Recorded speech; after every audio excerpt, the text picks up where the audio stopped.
মাত্র ৭২ ঘণ্টা।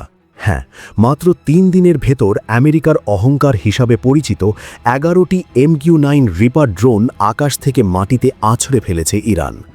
এক একটা ড্রোনের দাম প্রায় $৩০ মিলিয়ন। সব মিলিয়ে আমেরিকার ক্ষতি $৩৩০ মিলিয়ন বেশি। কিন্তু আমেরিকার এই চরম লজ্জার চেয়েও বড় খবর হলো, এই যুদ্ধের কারণে হু হু করে বাড়তে যাচ্ছে তেলের দাম, আর তার প্রভাব সরাসরি পড়বে আপনার আমার পকেটে। কিভাবে? সেই হিসাবটা একটু পরে মেলাচ্ছি। তার আগে চলুন দেখে আসি মধ্যপ্রাচ্যের আকাশে আসলে কি এমন ঘটল যা পেন্টাগনের ঘুম হারাম করে দিয়েছে।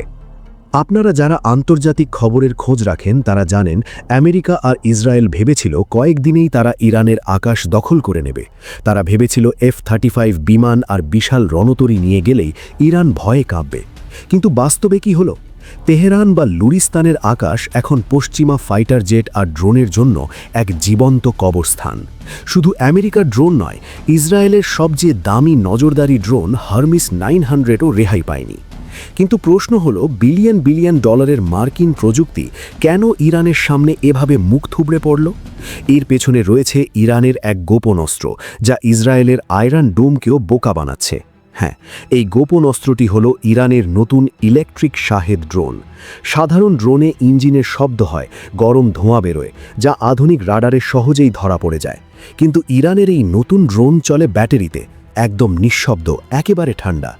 আয়রন ডোমের মতো বিশ্বখ্যাত রাডার সিস্টেমও এই প্রেতাত্মা বা সাইলেন্ট কিলারগুলোকে ধরতে পারছে না। ধোঁয়ার মতো উড়ে গিয়ে নিখুঁত নিশানায় আঘাত হানছে এগুলো। আর এই নিঃশব্দ ড্রোনের সবচেয়ে বড় শিকার হয়েছে কাতারে থাকা আমেরিকার এক মহামূল্যবান রাডার। এই ঘটনাটা শুনলে আপনি চমকে যাবেন। রিচার্ড মার্ড নামের এক বিখ্যাত অনুসন্ধানমূলক সাংবাদিক স্যাটেলাইট ছবি ঘেঁটে বের করেছেন, কাতারে থাকা আমেরিকার AN-FPS 132 নামের বিশাল এক রাডার সিস্টেমে বিশাল গর্ত করে দিয়েছে ইরান। এই রাডারটির দাম $1 বিলিয়ন, প্রায় 12,000 কোটি টাকা। পৃথিবীতে এই রাডার আছেই মাত্র 6টি। এটি আবার বানাতে সময় লাগবে অন্তত 8 বছর। চিন্তা করুন, মাত্র $50,000 একটা ইরানি ড্রোন ধ্বংস করে দিল $1 বিলিয়ন মার্কিন রাডার। একেই বলে দুর্বলের সাথে সবলের বুদ্ধিদীপ্ত যুদ্ধ। আর যেসব মার্কিন ড্রোন আধভাঙা অবস্থায় মাটিতে পড়ছে, ইরানি বিজ্ঞানীরা সেগুলো খুলে খুলে বিশ্বের সবচেয়ে উন্নত প্রযুক্তিগুলো রিভার্স ইঞ্জিনিয়ারিং করে নিজেদের কাজে লাগাচ্ছে। এখন আসুন সেই কথায়, যেটা এই ভিডিওর শুরুতে বলেছিলাম। এই যুদ্ধের কারণে আপনার আমার জীবনে কী প্রভাব পড়তে যাচ্ছে। যুদ্ধটা আর শুধু আকাশে সীমাবদ্ধ নেই, এটা এখন একটা বৈশ্বিক অর্থনৈতিক টাইম বোমা। হরমুজ প্রণালী এখন মার্কিন জাহাজের জন্য প্রায় নিষিদ্ধ এলাকা। ফলে বিশ্ববাজারে তেলের দাম ব্যারেল প্রতি $100 ছাড়িয়ে গেছে। গোল্ডম্যান স্যাক্সের মতো বড় আর্থিক প্রতিষ্ঠান বলছে, এই অবস্থা চললে এই মাসেই তেলের দাম $150 পৌঁছতে পারে। আর ভাই, তেলের দাম $150 গেলে কি হবে জানেন?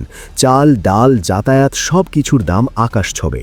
পশ্চিমা দেশগুলো ভেবেছিল স্যাংশন বা অবরোধ দিয়ে ইরানকে ভাতে মারবে, কিন্তু উল্টো ইউরোপ আমেরিকার মানুষেরই খাবারের লাইনে দাঁড়ানোর জোগাড়। ডোনাল্ড ট্রাম্প আর নেতানিয়াহু ভেবেছিল শুরুতে কয়েকটা বড় হামলা করলেই ইরানের সরকার পড়ে যাবে আর জনগণ বিদ্রোহ করবে, কিন্তু তারা হিসেবে পুরোপুরি ভুল করেছেন। সরকার তো পড়েইনি, উল্টো পুরো জাতি এখন বিদেশি আগ্রাসনের বিরুদ্ধে একজোট। ইরান প্রমাণ করেছে বছরের পর বছর যুদ্ধ চালিয়ে যাওয়ার মতো ক্ষমতা আর বুদ্ধি তাদের আছে। পশ্চিমা মিডিয়াগুলো হয়তো তাদের এই লজ্জাজনক হারের খবর আপনাদের জানাবে না। পেন্টাগন বা যুদ্ধের মুনাফাখোরদের প্রচার ছাড়া প্রকৃত সত্য জানতে চাইলে আমাদের সাথেই থাকুন। আপনি যদি মনে করেন এই তথ্যগুলো সবার জানা প্রয়োজন, তবে এখনই ভিডিওটিতে একটি লাইক দিন এবং আপনার টাইম লাইনে শেয়ার করুন।